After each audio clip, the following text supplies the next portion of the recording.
Première lettre de saint Paul apôtre aux Corinthiens. Chapitre 1. Paul, appelé par la volonté de Dieu pour être apôtre du Christ Jésus, et Sosthène notre frère.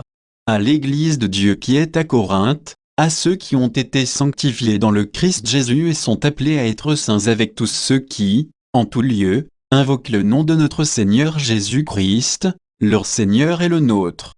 À vous, la grâce et la paix, de la part de Dieu notre Père et du Seigneur Jésus-Christ. Je ne cesse de rendre grâce à Dieu à votre sujet, pour la grâce qu'il vous a donnée dans le Christ Jésus. En lui vous avez reçu toutes les richesses, toutes celles de la parole et de la connaissance de Dieu. Car le témoignage rendu au Christ s'est établi fermement parmi vous.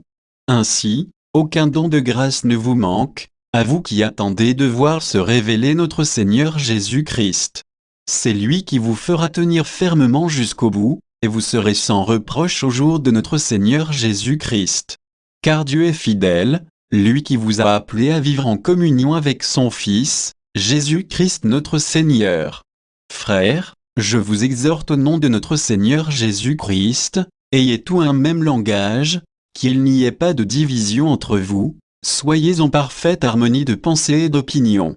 Il m'a été rapporté à votre sujet, mes frères, par les gens de chez Chloé, qu'il y a entre vous des rivalités. Je m'explique. Chacun de vous prend parti en disant, « Moi, j'appartiens à Paul » ou bien « Moi, j'appartiens à Apollo » ou bien « Moi, j'appartiens à Pierre » ou bien « Moi, j'appartiens au Christ ». Le Christ est-il donc divisé? Est-ce Paul qui a été crucifié pour vous? Est-ce au nom de Paul que vous avez été baptisés? Je remercie Dieu de n'avoir baptisé aucun de vous, sauf Crispus et Gaius. Ainsi on ne pourra pas dire que vous avez été baptisés en mon nom. En fait, j'ai aussi baptisé Stéphana et les gens de sa maison, et je ne sais plus si j'ai baptisé quelqu'un d'autre. Le Christ, en effet, ne m'a pas envoyé pour baptiser, mais pour annoncer l'Évangile, et cela sans avoir recours au langage de la sagesse humaine, ce qui rendrait vaine la croix du Christ. Car le langage de la croix est folie pour ceux qui vont à leur perte, mais pour ceux qui vont vers leur salut, pour nous, il est puissance de Dieu. L'Écriture dit en effet, « Je mènerai à sa perte la sagesse des sages, et l'intelligence des intelligents, je la rejetterai. » Où est-il, le sage? Où est-il, le scribe? Où est-il, le raisonneur d'ici-bas?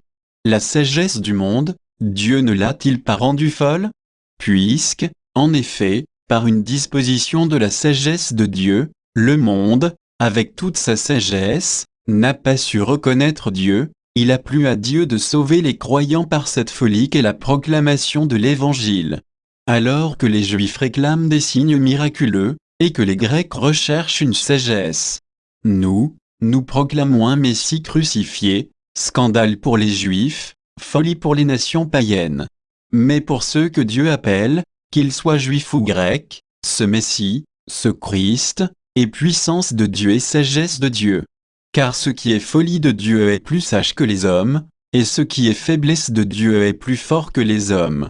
Frères, vous qui avez été appelés par Dieu, regardez bien, parmi vous, il n'y a pas beaucoup de sages aux yeux des hommes, ni de gens puissants ou de haute naissance. Au contraire, ce qu'il y a de fou dans le monde, voilà ce que Dieu a choisi, pour couvrir de confusion les sages, ce qu'il y a de faible dans le monde, voilà ce que Dieu a choisi, pour couvrir de confusion ce qui est fort. Ce qui est d'origine modeste, méprisé dans le monde, ce qui n'est pas, voilà ce que Dieu a choisi, pour réduire à rien ce qui est.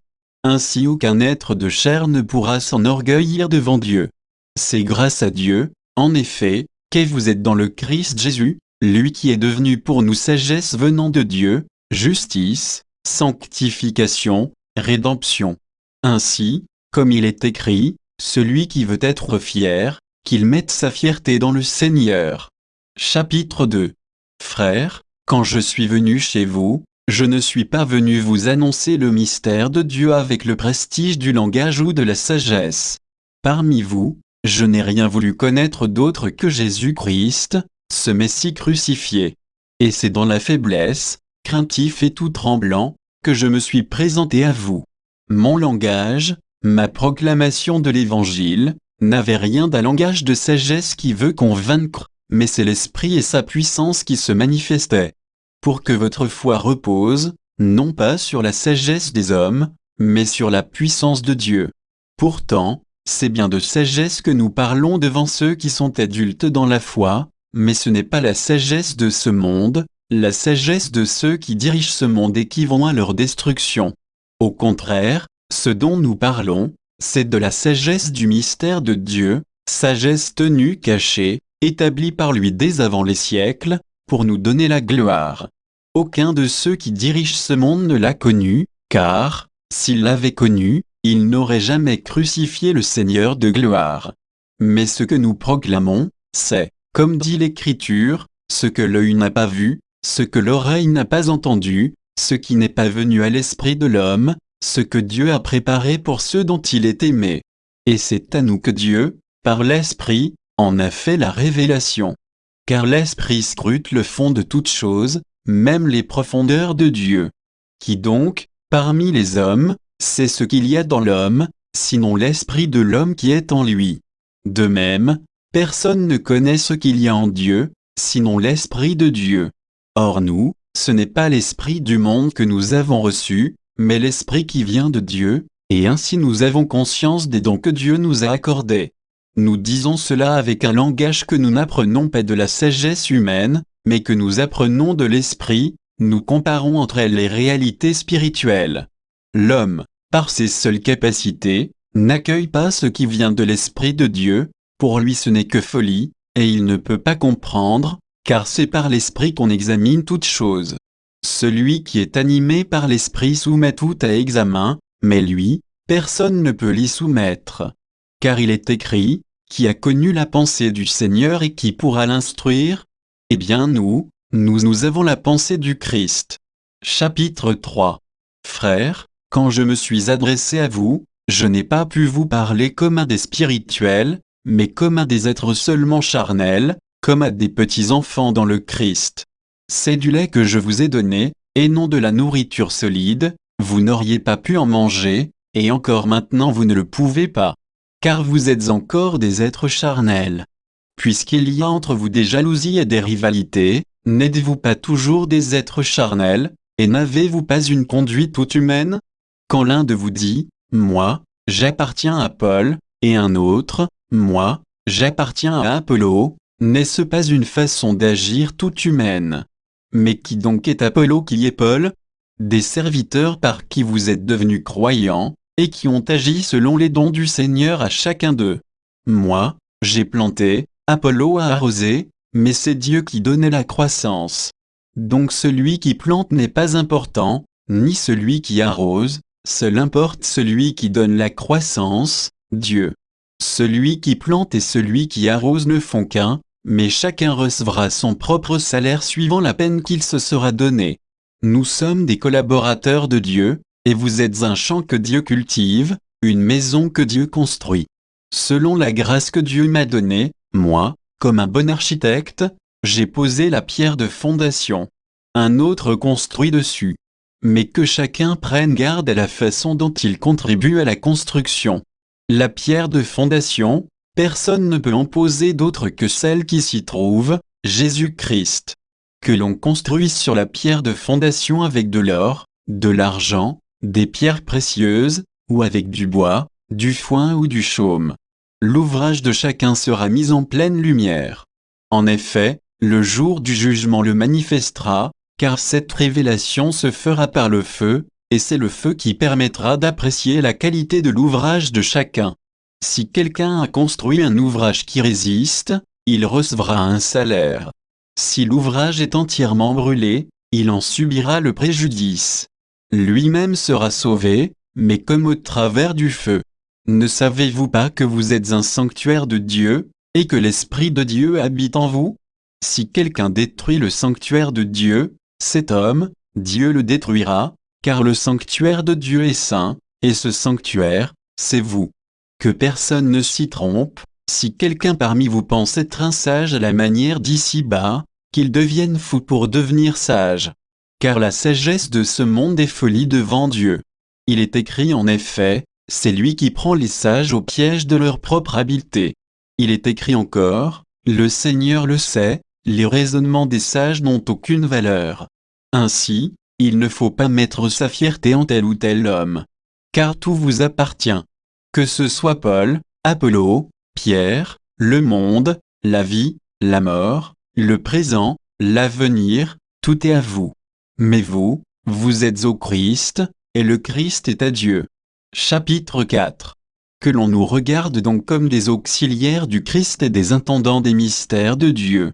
Or, tout ce que l'on demande aux intendants, c'est d'être trouvés dignes de confiance. Pour ma part, je me soucie fort peu d'être soumis à votre jugement, ou à celui d'une autorité humaine. D'ailleurs, je ne me juge même pas moi-même.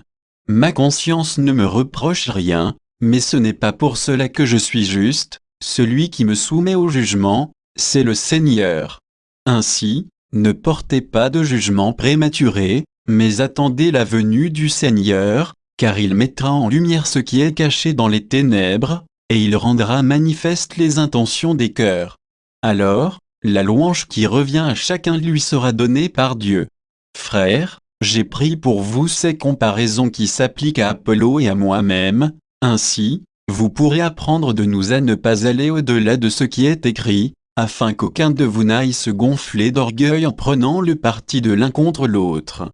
Qui donc t'a mis à part? As-tu quelque chose sans l'avoir reçu? Et si tu l'as reçu, pourquoi te vanter comme si tu ne l'avais pas reçu? Vous voilà déjà comblés, vous voilà déjà riches, vous voilà devenus rois sans nous. Ah si seulement vous étiez devenus rois, pour que nous aussi, nous le soyons avec vous. Mais nous, les apôtres, il me semble que Dieu nous a exposés en dernier comme en vue d'une mise à mort, car nous sommes donnés en spectacle au monde, aux anges et aux hommes. Nous sommes fous à cause du Christ, et vous, vous êtes raisonnables dans le Christ, nous sommes faibles, et vous êtes forts, vous êtes à l'honneur, et nous, dans le mépris. Maintenant encore, nous avons faim, nous avons soif, nous sommes dans le dénuement, maltraités, nous n'avons pas de domicile. Nous travaillons péniblement de nos mains. On nous insulte, nous bénissons. On nous persécute, nous le supportons. On nous calomnie, nous réconfortons. Jusqu'à présent, nous sommes pour ainsi dire l'ordure du monde, le rebut de l'humanité. Je ne vous écris pas cela pour vous faire honte, mais pour vous reprendre comme mes enfants bien-aimés. Car, dans le Christ, vous pourriez avoir 10 000 guides, vous n'avez pas plusieurs pères, par l'annonce de l'Évangile, c'est moi qui vous ai donné la vie dans le Christ Jésus. Aussi, je vous en prie, imitez-moi. C'est pour cela que je vous ai envoyé Timothée, qui est mon enfant bien-aimé et fidèle dans le Seigneur, il vous rappellera les voies que je trace dans le Christ Jésus, telles que je les enseigne partout dans toutes les églises. Pensant que je n'allais pas venir chez vous, quelques-uns se sont gonflés d'orgueil. Or je viendrai bientôt chez vous, si le Seigneur le veut, et je prendrai connaissance, non pas de ce que disent ces gens gonflés d'orgueil, mais des actes dont ils sont capables. Car le royaume de Dieu ne consiste pas dans la parole, mais dans la capacité d'agir. Que préférez-vous, que je vienne chez vous muni d'un bâton, ou avec amour et en esprit de douceur? Chapitre 5. On entend dire partout qu'il y a chez vous un cas d'inconduite, une inconduite telle qu'on n'en voit même pas chez les païens. Il s'agit d'un homme qui vit avec la femme de son père. Et, malgré cela, vous êtes gonflés d'orgueil au lieu d'en pleurer et de chasser de votre communauté celui qui commet cet acte. Quant à moi, qui suis absent de corps mais présent d'esprit, j'ai déjà jugé, comme si j'étais présent, l'homme qui agit de la sorte. Au nom du Seigneur Jésus, lors d'une réunion où je serai spirituellement avec vous, dans la puissance de notre Seigneur Jésus, il faut livrer cet individu au pouvoir de Satan, pour la perdition de son être de chair, ainsi, son esprit pourra être sauvé au jour du Seigneur. Vraiment, vous n'avez pas de quoi être fiers, ne savez-vous pas qu'un peu de levain suffit pour que fermente toute la pâte? Purifiez-vous donc des vieux ferments, et vous serez une pâte nouvelle, vous qui êtes le pain de la Pâque, celui qui n'a pas fermenté.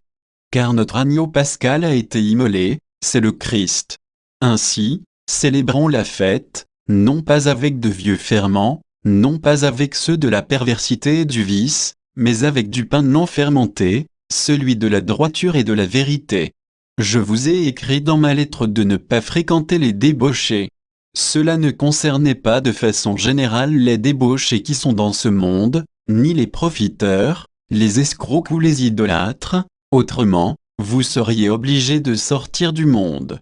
En réalité, ce que je vous écrivais, c'est de ne pas fréquenter celui qui porte le nom de frère, mais qui est débauché, ou profiteur, idolâtre, ou diffamateur, ivrogne, ou escroc. Il ne faut même pas prendre un repas avec un homme comme celui-là. Est-ce à moi de juger ceux du dehors? Et ceux du dedans, n'est-ce pas à vous de les juger? Quant à ceux du dehors, c'est Dieu qui les jugera. Ôtez donc du milieu de vous l'homme mauvais. Chapitre 6. Lorsque l'un d'entre vous a un désaccord avec un autre, comment ose-t-il aller en procès devant des juges païens plutôt que devant les fidèles? Ne savez-vous pas que les fidèles jugeront le monde? Et si c'est vous qui devez juger le monde, seriez-vous indigne de juger des affaires de moindre importance? Ne savez-vous pas que nous jugerons des anges? À plus forte raison les affaires de cette vie. Et quand vous avez de telles affaires, vous prenez comme juge des gens qui n'ont pas d'autorité dans l'Église. Je vous le dis à votre honte. N'y aurait-il parmi vous aucun homme assez sage pour servir d'arbitre entre ses frères? Pourtant, un frère est en procès avec son frère, et cela devant des gens qui ne sont pas croyants. C'est déjà un échec pour vous d'avoir des litiges entre vous. Pourquoi ne pas plutôt supporter l'injustice? Pourquoi ne pas plutôt vous laisser dépouiller? Au contraire, c'est vous qui commettez l'injustice et qui dépouillez les autres, et cela, vous le faites à des frères. Ne savez-vous pas que ceux qui commettent l'injustice ne recevront pas le royaume de Dieu en héritage? Ne vous y trompez pas, ni les débauchés, les idolâtres, les adultères, ni les dépravés et les sodomites, ni les voleurs et les profiteurs, ni les ivrognes, les diffamateurs et les escrocs, aucun de ceux-là ne recevra le royaume de Dieu en héritage. Voilà ce qu'étaient certains d'entre vous. Mais vous avez été lavés, vous avez été sanctifiés, vous êtes devenus des justes, au nom du Seigneur Jésus-Christ et par l'Esprit de notre Dieu. Tout m'est permis, dit-on, mais je dis, tout n'est pas bon. Tout m'est permis, mais moi, je ne permettrai à rien de me dominer. Les aliments sont pour le ventre, et le ventre pour les aliments, or Dieu fera disparaître et ceci et celui-là. Le corps n'est pas pour la débauche, il est pour le Seigneur, et le Seigneur est pour le corps. Et Dieu, par sa puissance, a ressuscité le Seigneur et nous ressuscitera nous aussi. Ne le savez-vous pas? Vos corps sont les membres du Christ. Vais-je donc prendre les membres du Christ pour en faire les membres d'une prostituée? Absolument pas. Ne le savez-vous pas? Celui qui s'unit à une prostituée ne fait avec elle qu'un seul corps.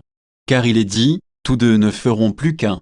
Celui qui s'unit au Seigneur ne fait avec lui qu'un seul esprit. Fuyez la débauche. Tous les péchés que l'homme peut commettre sont extérieurs à son corps, mais l'homme qui se livre à la débauche commet un péché contre son propre corps. Ne le savez-vous pas? Votre corps est un sanctuaire de l'Esprit Saint, lui qui est en vous et que vous avez reçu de Dieu, vous ne vous appartenez plus à vous-même. Car vous avez été achetés à grand prix. Rendez donc gloire à Dieu dans votre corps. Chapitre 7. Au sujet de ce que vous dites dans votre lettre, certes, il est bon pour l'homme de ne pas toucher la femme.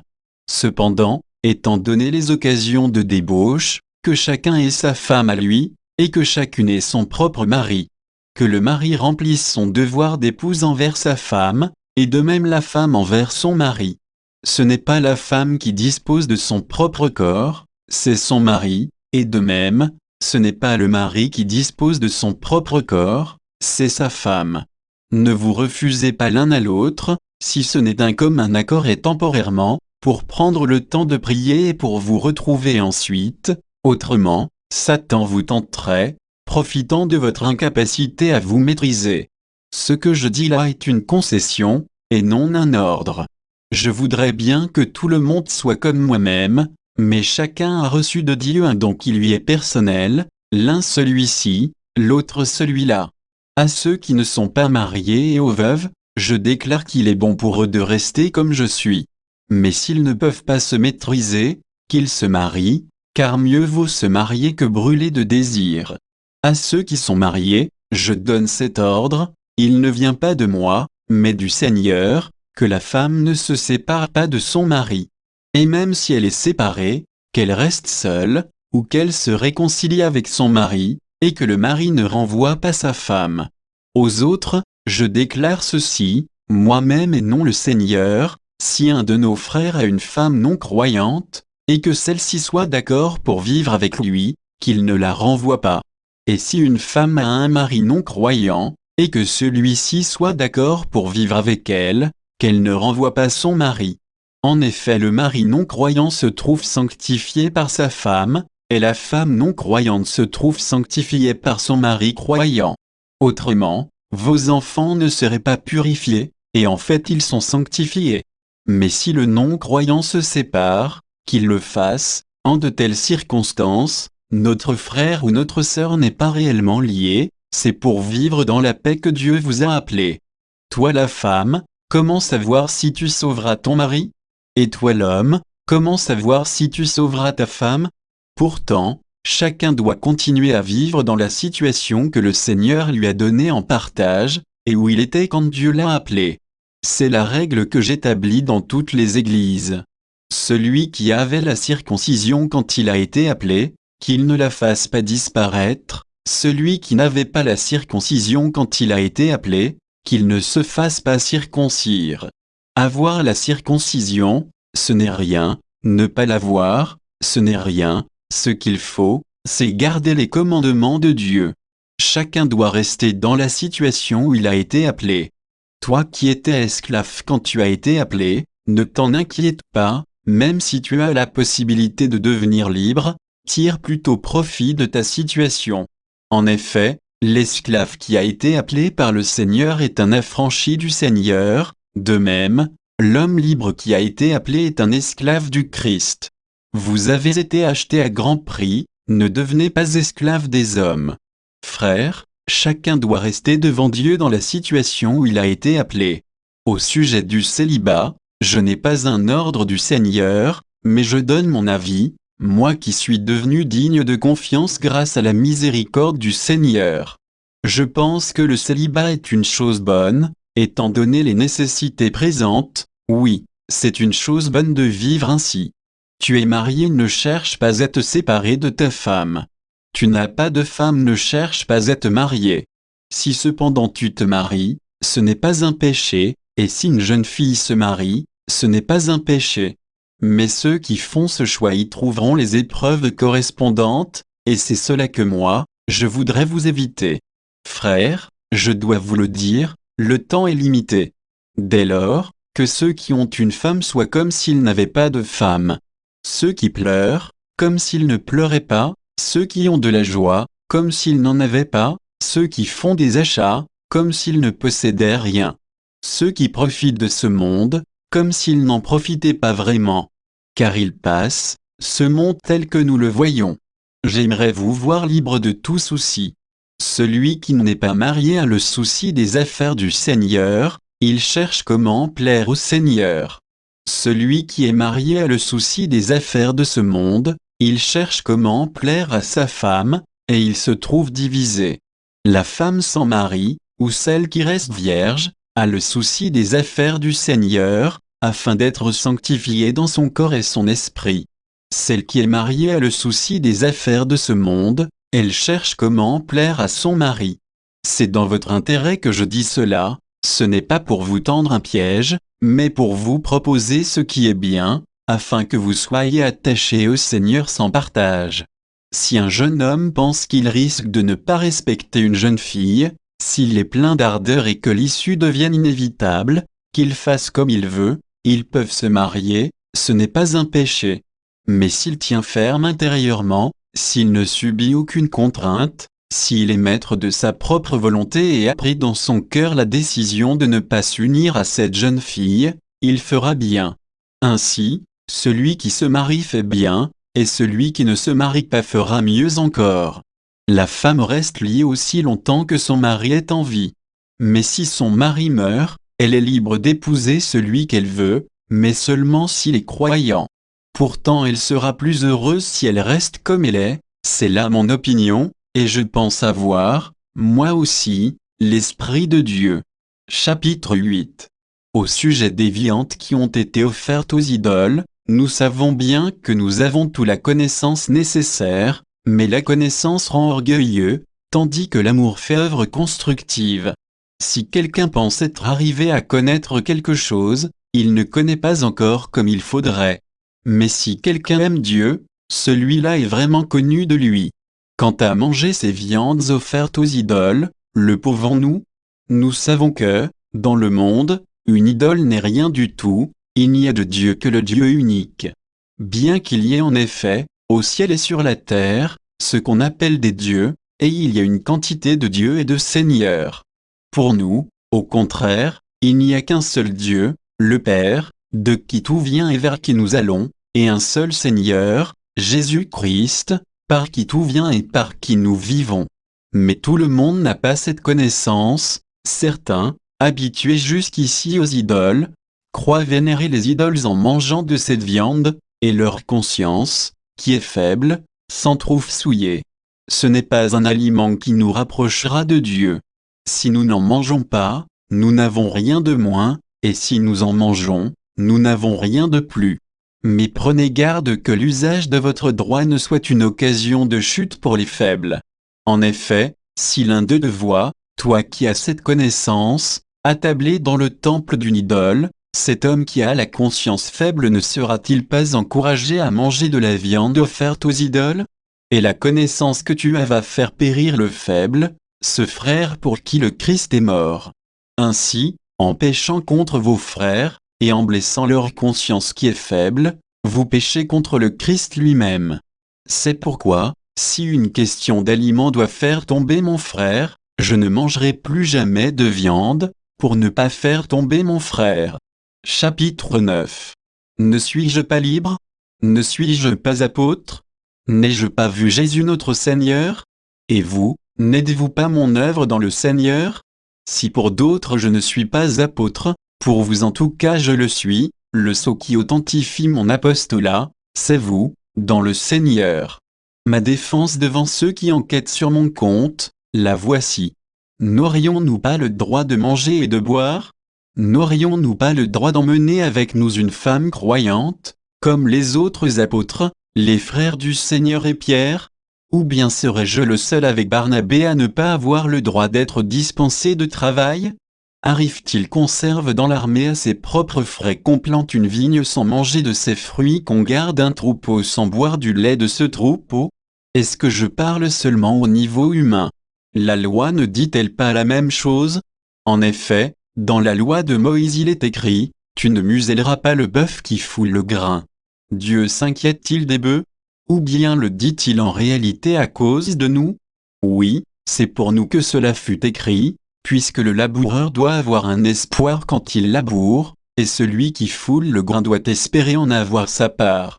Si nous avons semé pour vous des biens spirituels, serait-ce trop de récolter chez vous des biens matériels? Si d'autres ont quelques droits sur vous, n'en avons-nous pas encore plus qu'eux? Mais nous n'avons pas fait usage de ce droit, au contraire, nous supportons tout pour ne pas créer d'obstacle à l'évangile du Christ. Ne le savez-vous pas? Ceux qui assurent le culte du temple sont nourris par le temple, ceux qui servent à l'autel ont leur part de ce qui est offert sur l'autel. De même aussi, le Seigneur a prescrit à ceux qui annoncent l'évangile de vivre de la proclamation de l'évangile. Mais moi, je n'ai jamais fait usage d'aucun de ces droits. Et je n'écris pas cela pour les réclamer. Plutôt mourir. Personne ne m'enlèvera ce motif de fierté. En effet, annoncer l'évangile, ce n'est pas là pour moi un motif de fierté, c'est une nécessité qui s'impose à moi. Malheur à moi si je n'annonçais pas l'évangile. Certes, si je le fais de moi-même, je mérite une récompense. Mais je ne le fais pas de moi-même, c'est une mission qui m'est confiée. Alors quel est mon mérite?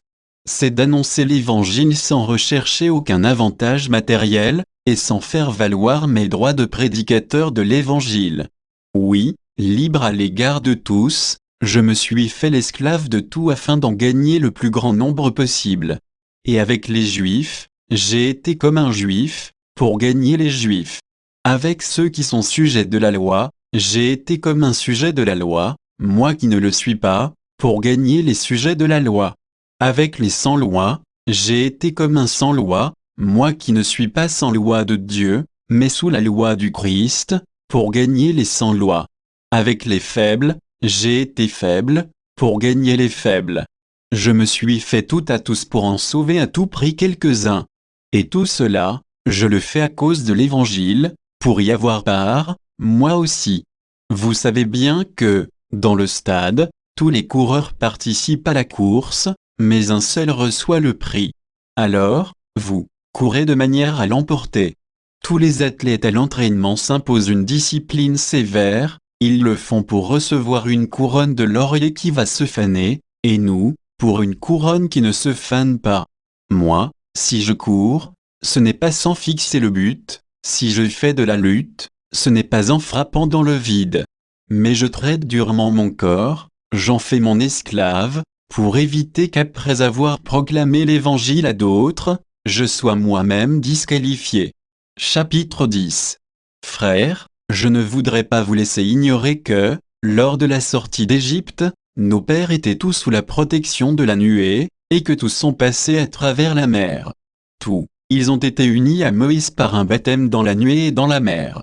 Tous, ils ont mangé la même nourriture spirituelle. Tous, ils ont bu la même boisson spirituelle, car ils buvaient à un rocher spirituel qui les suivait, et ce rocher, c'était le Christ. Cependant, la plupart n'ont pas su plaire à Dieu, leurs ossements, en effet, jonchèrent le désert. Ces événements devaient nous servir d'exemple, pour nous empêcher de désirer ce qui est mal comme l'ont fait ces gens-là. Ne devenez pas idolâtres, comme certains d'entre eux, selon qu'il est écrit, le peuple s'est assis pour manger et boire, et ils se sont levés pour s'amuser. Ne nous livrons pas à la débauche, comme l'ont fait certains d'entre eux, il en est tombé 23 000 en un seul jour.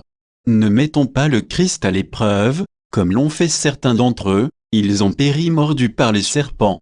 Cessez de récriminer comme l'ont fait certains d'entre eux, ils ont été exterminés. Ce qui leur est arrivé devait servir d'exemple, et l'Écriture l'a raconté pour nous avertir, nous qui nous trouvons à la fin des temps. Ainsi donc, celui qui se croit solide, qu'il fasse attention à ne pas tomber. L'épreuve qui vous a atteint n'a pas dépassé la mesure humaine. Dieu est fidèle, il ne permettra pas que vous soyez éprouvés au-delà de vos forces. Mais avec l'épreuve il donnera le moyen d'en sortir et la force de la supporter. Aussi, mes bien-aimés, fuyez le culte des idoles. Je vous parle comme à des personnes raisonnables, jugez vous-même de ce que je dis. La coupe de bénédiction que nous bénissons, n'est-elle pas communion au sang du Christ? Le pain que nous rompons, n'est-il pas communion au corps du Christ? Puisqu'il y a un seul pain, la multitude que nous sommes est un seul corps, car nous avons tout part à un seul pain. Voyez ce qui se passe chez les Israélites, ceux qui mangent les victimes offertes sur l'autel de Dieu, ne sont-ils pas en communion avec lui? Je ne prétends pas que la viande offerte aux idoles ou que les idoles elles-mêmes représentent quoi que ce soit. Mais je dis que les sacrifices des païens sont offerts aux démons, et non à Dieu, et je ne veux pas que vous soyez en communion avec les démons. Vous ne pouvez pas boire à la coupe du Seigneur et en même temps à celle des démons, vous ne pouvez pas prendre part à la table du Seigneur et en même temps à celle des démons. Voulons-nous provoquer l'ardeur jalouse du Seigneur? Sommes-nous plus forts que lui? Tout est permis, dit-on, mais je dis, tout n'est pas bon. Tout est permis, mais tout n'est pas constructif. Que personne ne cherche son propre intérêt, mais celui d'autrui. Tout ce qui se vend au marché, mangez-en sans poser de questions par motif de conscience. Car il est écrit, au Seigneur, la terre et tout ce qui la remplit. Si vous êtes invité par quelqu'un qui n'est pas croyant, et que vous vouliez vous rendre chez lui, mangez tout ce qu'on vous sert sans poser de questions par motif de conscience. Mais si quelqu'un vous dit, cela, c'est de la viande offerte en sacrifice, n'en mangez pas, à cause de celui qui vous a prévenu et par motif de conscience. Je ne parle pas de votre conscience à vous, mais de celle d'autrui. Pourquoi en effet ma liberté serait-elle jugée par la conscience d'un autre? Si je participe à un repas dans l'action de grâce, pourquoi me blâmer pour cette nourriture dont je rends grâce? Tout ce que vous faites, manger, boire, ou toute autre action, faites-le pour la gloire de Dieu. Ne soyez un obstacle pour personne, ni pour les Juifs, ni pour les païens, ni pour l'Église de Dieu.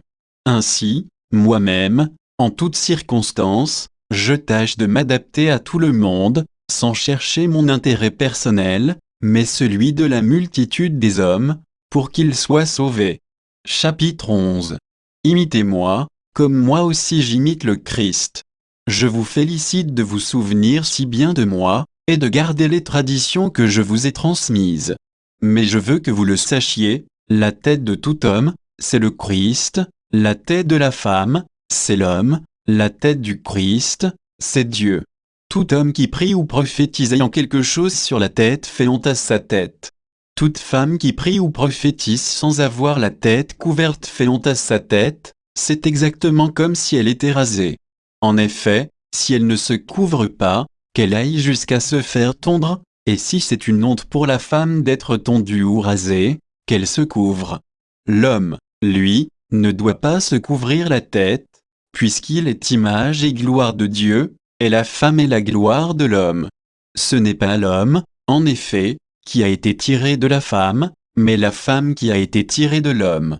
Et ce n'est pas l'homme qui a été créé à cause de la femme, mais la femme à cause de l'homme. C'est pourquoi la femme doit avoir sur la tête un signe de sa dignité, à cause des anges. D'ailleurs, dans le Seigneur la femme n'est pas sans l'homme, ni l'homme sans la femme. En effet, de même que la femme a été tirée de l'homme, de même l'homme vient au monde par la femme, et tout cela vient de Dieu. Jugez-en par vous-même, est-il convenable qu'une femme prie Dieu sans avoir la tête couverte? La nature elle-même ne vous enseigne-t-elle pas que, pour un homme, il est déshonorant d'avoir les cheveux longs, alors que, pour une femme, c'est une gloire, car la chevelure lui a été donnée pour s'endraper? Et si quelqu'un croit devoir ergoter, nous n'avons pas cette manière de faire, et les églises de Dieu non plus. Puisque j'en suis à vous faire des recommandations, je ne vous félicite pas pour vos réunions, elles vous font plus de mal que de bien. Tout d'abord, quand votre église se réunit, j'entends dire que, parmi vous, il existe des divisions, et je crois que c'est assez vrai. Car il faut bien qu'il y ait parmi vous des groupes qui s'opposent, afin qu'on reconnaisse ceux d'entre vous qui ont une valeur éprouvée. Donc, lorsque vous vous réunissez tous ensemble, ce n'est plus le repas du Seigneur que vous prenez. En effet, chacun se précipite pour prendre son propre repas, et l'un reste affamé, tandis que l'autre a trop bu. N'avez-vous donc pas de maison pour manger et pour boire? Méprisez-vous l'Église de Dieu au point d'humilier ceux qui n'ont rien? Que puis-je vous dire vous féliciter?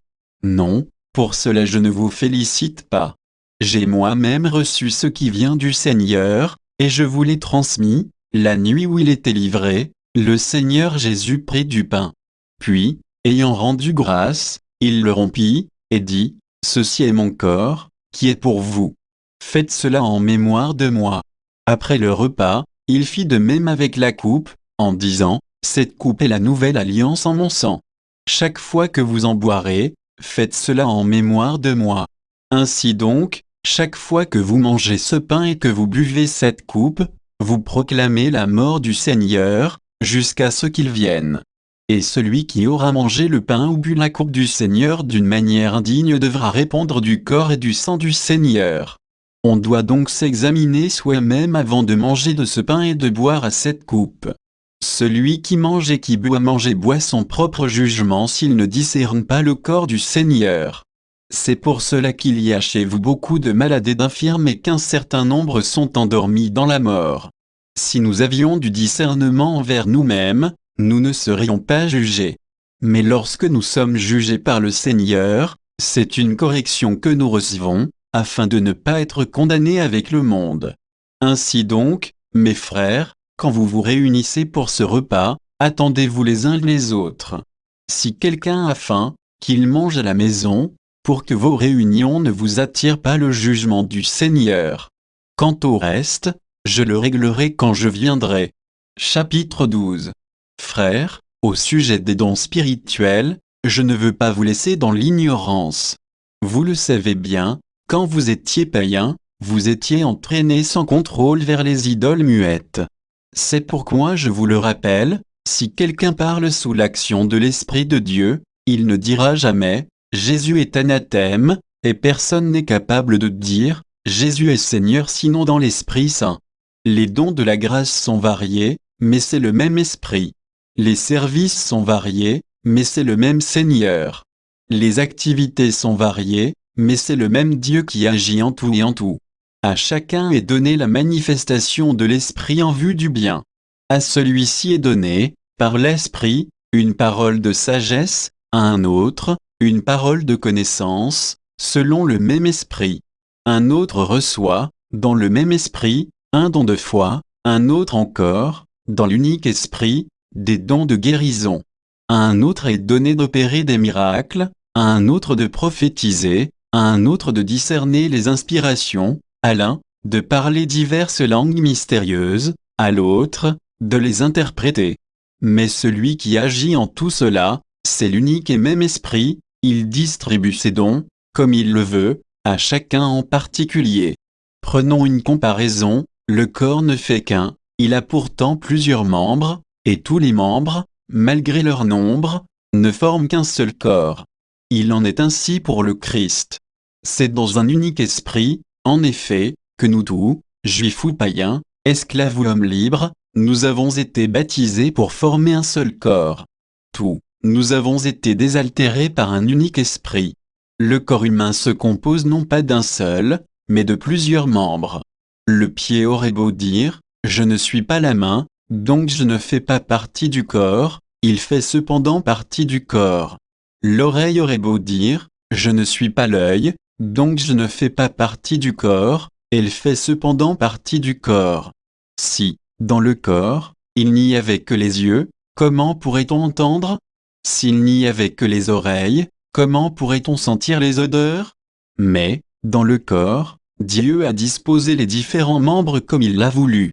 S'il n'y avait en tout qu'un seul membre, comment cela ferait-il un corps?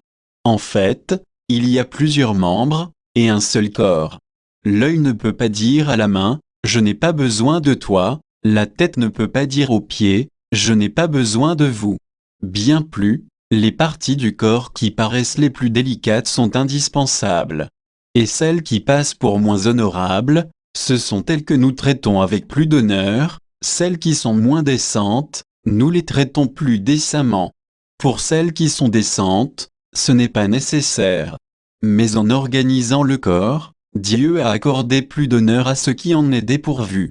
Il a voulu ainsi qu'il n'y ait pas de division dans le corps, mais que les différents membres aient tout le souci les uns des autres. Si un seul membre souffre, tous les membres partagent sa souffrance, si un membre est à l'honneur, tout partage sa joie. Or, vous êtes corps du Christ et, chacun pour votre part, vous êtes membre de ce corps. Parmi ceux que Dieu a placés ainsi dans l'Église, il y a premièrement des apôtres, deuxièmement des prophètes, troisièmement ceux qui ont charge d'enseigner, ensuite, il y a les miracles, puis les dons de guérison, d'assistance, de gouvernement, le don de parler diverses langues mystérieuses. Tout le monde évidemment n'est pas apôtre, tout le monde n'est pas prophète, ni chargé d'enseigner, tout le monde n'a pas à faire des miracles, à guérir, à dire des paroles mystérieuses, ou à les interpréter. Recherchez donc avec ardeur les dons les plus grands. Et maintenant, je vais vous indiquer le chemin par excellence. Chapitre 13. J'aurais beau parler toutes les langues des hommes et des anges, si je n'ai pas la charité, s'il me manque l'amour, je ne suis qu'un cuivre qui résonne, une cymbale retentissante. J'aurais beau être prophète, avoir toute la science des mystères et toute la connaissance de Dieu, j'aurais beau avoir toute la foi jusqu'à transporter les montagnes, s'il me manque l'amour, je ne suis rien. J'aurais beau distribuer toute ma fortune aux affamés, j'aurais beau me faire brûler vif, s'il me manque l'amour, cela ne me sert à rien. L'amour prend patience, l'amour rend service, l'amour ne jalouse pas, il ne se vante pas, ne se gonfle pas d'orgueil. Il ne fait rien d'inconvenant, il ne cherche pas son intérêt, il ne s'emporte pas, il n'entretient pas de rancune. Il ne se réjouit pas de ce qui est injuste, mais il trouve sa joie dans ce qui est vrai. Il supporte tout, il fait confiance en tout, il espère tout, il endure tout. L'amour ne passera jamais. Les prophéties seront dépassées, le don des langues cessera, la connaissance actuelle sera dépassée. En effet, notre connaissance est partielle, nos prophéties sont partielles. Quand viendra l'achèvement, ce qui est partiel sera dépassé. Quand j'étais petit enfant, je parlais comme un enfant, je pensais comme un enfant, je raisonnais comme un enfant. Maintenant que je suis un homme, j'ai dépassé ce qui était propre à l'enfant.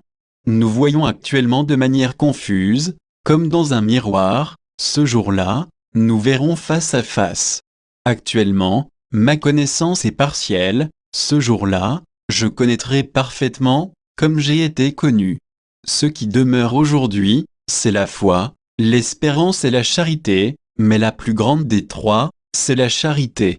Chapitre 14. Efforcez-vous d'atteindre la charité.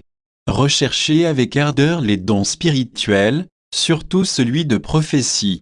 En effet, celui qui parle en langue ne parle pas pour les hommes, mais pour Dieu. Personne ne comprend, car, sous l'effet de l'inspiration, il dit des choses mystérieuses. Mais celui qui prophétise parle pour les hommes, il est constructif, il réconforte, il encourage. Celui qui parle en langue ne construit que lui-même, tandis que celui qui prophétise construit l'assemblée de l'Église. Je souhaiterais que vous parliez tous en langue, mais, plus encore, que vous prophétisiez. Car prophétiser vaut mieux que parler en langue, à moins qu'on interprète ce qui a été dit en langue, ainsi, on aide à la construction de l'Église. D'ailleurs, frères, si je viens chez vous et que je parle en langue, en quoi vous serais-je utile si ma parole ne vous apporte ni révélation, ni connaissance, ni prophétie, ni enseignement? Ainsi des objets inanimés comme la flûte ou la cithare, quand ils produisent des sons, s'ils ne donnent pas des notes distinctes, comment reconnaître l'air joué par l'instrument? Et si la trompette produit des sons confus, qui va se préparer au combat? Vous de même, si votre langue ne produit pas un message intelligible, comment reconnaître ce qui y est dit? Vous serez de ceux qui parlent pour le vent. Il y a dans le monde je ne sais combien d'espèces de langage, et personne n'en est dépourvu. Mais si je ne connais pas le sens de ce langage, je serai un barbare pour celui qui parle et il le sera pour moi. Alors, vous, puisque vous êtes avide d'inspiration, cherchez à progresser, mais en vue de construire l'Église. Dès lors, celui qui parle en langue, qu'il prie pour être capable d'interpréter. Si je prie en langue, mon esprit, assurément, est en prière, mais mon intelligence reste sans fruit. Que vais-je donc faire? Je vais prier selon l'inspiration, mais prier aussi avec l'intelligence. Je vais chanter selon l'inspiration, mais chanter aussi avec l'intelligence. Car si tu prononces une prière de bénédiction selon l'inspiration seulement, alors celui qui est là et n'y connaît rien, comment va-t-il répondre Amen à ton action de grâce, puisqu'il ne comprend pas ce que tu dis? Toi, bien sûr, tu fais une belle action de grâce, mais ce n'est pas constructif pour l'autre. Je parle en langue plus que vous tous, et j'en rends grâce à Dieu. Mais, quand l'Église est rassemblée, je préfère dire 5 paroles avec mon intelligence de manière à instruire les autres, plutôt que d'en dire 10 000 en langue. Frères, pour le bon sens, ne soyez pas des enfants, pour le mal, oui, soyez des petits-enfants, mais pour le bon sens, soyez des adultes. Dans la loi, il est écrit ceci, c'est par des gens de langue étrangère, par des lèvres d'étrangers, que je parlerai à ce peuple, et même ainsi ils ne m'écouteront pas, dit le Seigneur. Cela veut dire que parler en langue est un signe non pour les croyants, mais pour ceux qui ne croient pas, alors que la prophétie est un signe non pour ceux qui ne croient pas, mais pour les croyants. Quand donc l'Église tout entière est rassemblée, Si tout parle en langue, et qu'il arrive des gens qui ne sont pas initiés ou ne sont pas croyants, ne vont-ils pas dire que vous délirez? Si au contraire tout prophétise, et qu'il arrive un non-croyant ou un non-initié, il se sent mis en question par tous, comme soumis à examen par tous. Les secrets de son cœur sont mis au grand jour, il tombera face contre terre pour se prosterner devant Dieu et proclamer, vraiment, Dieu est parmi vous. Alors, frères, quand vous vous réunissez, et que chacun apporte un cantique, ou un enseignement, ou une révélation, ou une intervention en langue, ou une interprétation, il faut que tout serve à construire l'Église. Et si on parle en langue, qu'il y en ait 2 à le faire, 3 tout au plus, chacun à son tour, et qu'il y ait quelqu'un pour interpréter. Mais s'il n'y a pas d'interprète, qu'on se taise dans l'assemblée, qu'on parle pour soi-même et pour Dieu. Quant aux prophètes, que 2 ou 3 prennent la parole, et que les autres exercent le discernement. Mais si quelqu'un d'autre dans l'assistance reçoit une révélation, que le premier se taise. Vous pouvez tout prophétiser, l'un après l'autre, pour que tous en retirent instruction et réconfort. Les inspirations des prophètes sont sous le contrôle des prophètes. Car Dieu n'est pas un Dieu de désordre, mais de paix. Comme cela se fait dans toutes nos églises. Que les femmes gardent le silence dans les assemblées, car elles n'ont pas la permission de parler, mais qu'elles restent dans la soumission, comme le dit la loi.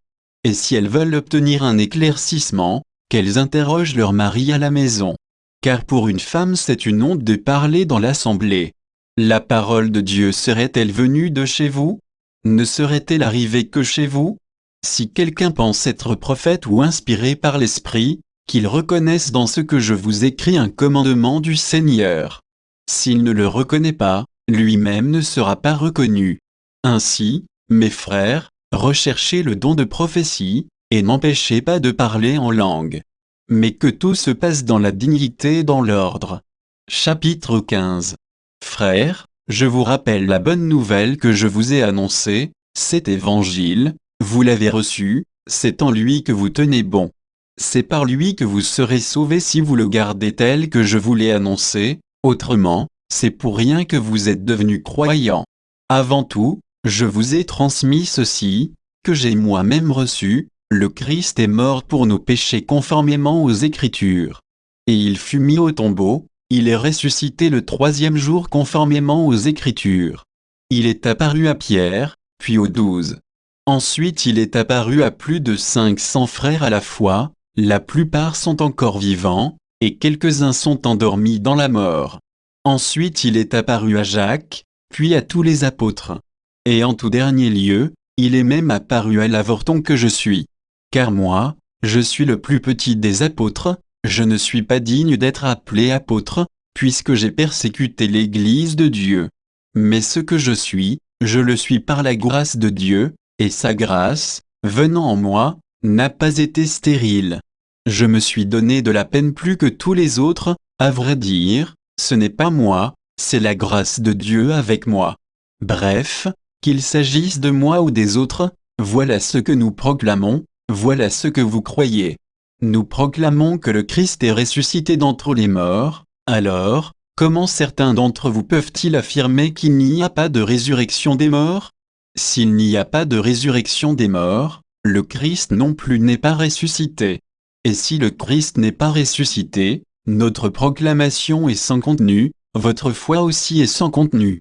Et nous faisons figure de faux témoins de Dieu, pour avoir affirmé, en témoignant au sujet de Dieu, qu'il a ressuscité le Christ, alors qu'il ne l'a pas ressuscité si vraiment les morts ne ressuscitent pas. Car si les morts ne ressuscitent pas, le Christ non plus n'est pas ressuscité. Et si le Christ n'est pas ressuscité, votre foi est sans valeur, vous êtes encore sous l'emprise de vos péchés. Et donc, ceux qui se sont endormis dans le Christ sont perdus. Si nous avons mis notre espoir dans le Christ pour cette vie seulement, nous sommes les plus à plaindre de tous les hommes. Mais non, le Christ est ressuscité d'entre les morts, lui, premier ressuscité parmi ceux qui se sont endormis. Car, la mort étant venue par un homme, c'est par un homme aussi que vient la résurrection des morts. En effet, de même que tous les hommes meurent en Adam, De même c'est dans le Christ que tous recevront la vie. Mais chacun à son rang, en premier, le Christ, et ensuite, lors du retour du Christ, ceux qui lui appartiennent. Alors, tout sera achevé, quand le Christ remettra le pouvoir royal à Dieu son Père, après avoir anéanti, parmi les êtres célestes, toute principauté, toute souveraineté et puissance. Car c'est lui qui doit régner jusqu'au jour où Dieu aura mis sous ses pieds tous ses ennemis. Et le dernier ennemi qui sera anéanti, c'est la mort. Car il a tout mis sous ses pieds. Mais quand le Christ dira, tout est soumis désormais, c'est évidemment à l'exclusion de celui qui lui aura soumis toutes choses. Et, quand tout sera mis sous le pouvoir du Fils, lui-même se mettra alors sous le pouvoir du Père qui lui aura tout soumis, et ainsi, Dieu sera tout en tout. Autrement, que feront-ils, ceux qui se font baptiser pour les morts? Si vraiment les morts ne ressuscitent pas, pourquoi se faire baptiser pour eux? Et pourquoi nous aussi courons-nous des dangers à chaque instant? Chaque jour, j'affronte la mort, et cela, frères, est votre fierté, que je partage dans le Christ Jésus notre Seigneur. S'il n'y avait eu que de l'humain dans mon combat contre les bêtes à Éphèse, à quoi cela m'aurait-il servi? Si les morts ne ressuscitent pas, mangeons et buvons, car demain nous mourrons. Ne vous y trompez pas, les mauvaises compagnies corrompent les bonnes mœurs. Reprenez donc vos esprits, et ne péchez pas, en effet, certains d'entre vous n'ont pas la connaissance de Dieu. Je vous le dis, à votre honte. Mais quelqu'un pourrait dire, comment les morts ressuscitent-ils, avec quelle sorte de corps reviennent-ils? Réfléchis donc. Ce que tu sèmes ne peut reprendre vie sans mourir d'abord. Et ce que tu sèmes, ce n'est pas le corps de la plante qui va pousser, mais c'est une simple graine, du blé, par exemple, ou autre chose. Et Dieu lui donne un corps comme il l'a voulu, à chaque semence un corps particulier. Il y a plusieurs sortes de chair, autre est celle des hommes, et autre celle des bêtes, autre celle des oiseaux, et autre celle des poissons. Il y a des corps célestes et des corps terrestres, mais autre est l'éclat des célestes, autre celui des terrestres. Autre est l'éclat du soleil, autre l'éclat de la lune, autre l'éclat des étoiles, et chaque étoile a même un éclat différent. Ainsi en est-il de la résurrection des morts. Ce qui est semé périssable ressuscite impérissable. Ce qui est semé sans honneur ressuscite dans la gloire, ce qui est semé faible ressuscite dans la puissance. Ce qui est semé corps physique ressuscite corps spirituel, car s'il existe un corps physique, il existe aussi un corps spirituel. L'Écriture dit, le premier homme, Adam, devint être vivant, le dernier Adam, le Christ, est devenu l'être spirituel qui donne la vie. Ce qui vient d'abord, ce n'est pas le spirituel, mais le physique, ensuite seulement vient le spirituel. Pétri d'argile, le premier homme vient de la terre, le deuxième homme, lui, vient du ciel. Comme Adam est fait d'argile, ainsi les hommes sont faits d'argile, comme le Christ est du ciel, ainsi les hommes seront du ciel. Et de même que nous aurons été à l'image de celui qui est fait d'argile, de même nous serons à l'image de celui qui vient du ciel. Je le déclare, frères, la chair et le sang sont incapables de recevoir en héritage le royaume de Dieu, et ce qui est périssable ne reçoit pas en héritage ce qui est impérissable. C'est un mystère que je vous annonce, nous ne mourrons pas tous, mais tous nous serons transformés. Et cela en un instant, en un clin d'œil, quand, à la fin, la trompette retentira. Car elle retentira, et les morts ressusciteront, impérissables, et nous serons transformés. Il faut en effet que cet être périssable que nous sommes revête ce qui est impérissable, il faut que cet être mortel revête l'immortalité. Et quand cet être périssable aura revêtu ce qui est impérissable, quand cet être mortel aura revêtu l'immortalité, alors se réalisera la parole de l'Écriture, la mort a été engloutie dans la victoire. Ô accent circonflexe mort, où est ta victoire? Ô accent circonflexe mort, où est-il, ton aiguillon? L'aiguillon de la mort, c'est le péché, ce qui donne force au péché, c'est la loi. Rendons grâce à Dieu qui nous donne la victoire par notre Seigneur Jésus-Christ.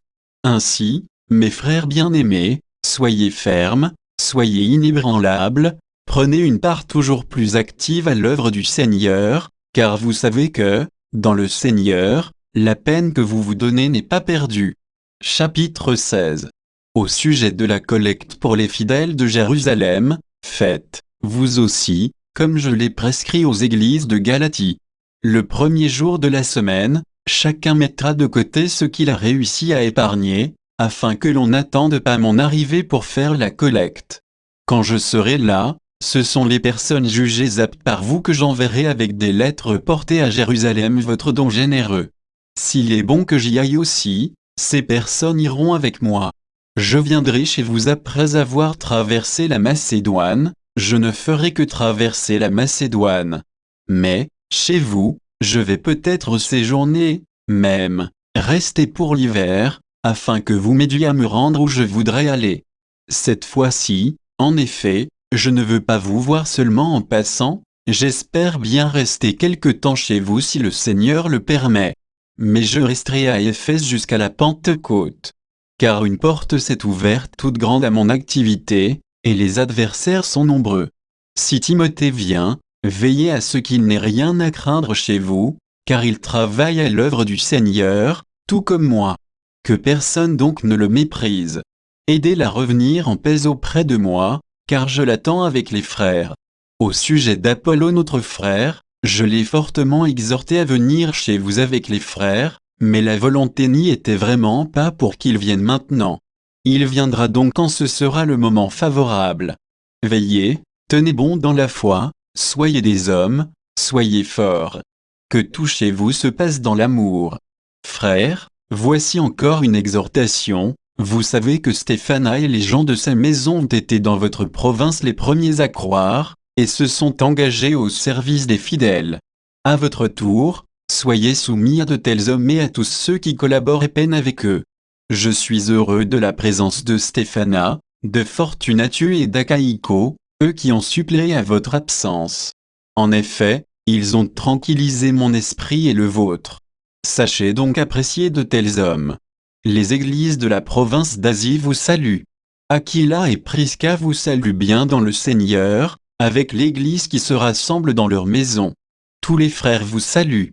Saluez-vous les uns les autres par un baiser de paix. La salutation est de ma main à moi, Paul. Si quelqu'un n'aime pas le Seigneur, qu'il soit anathème. Maranatha. Notre Seigneur, viens. Que la grâce du Seigneur Jésus soit avec vous. Je vous aime tous dans le Christ Jésus.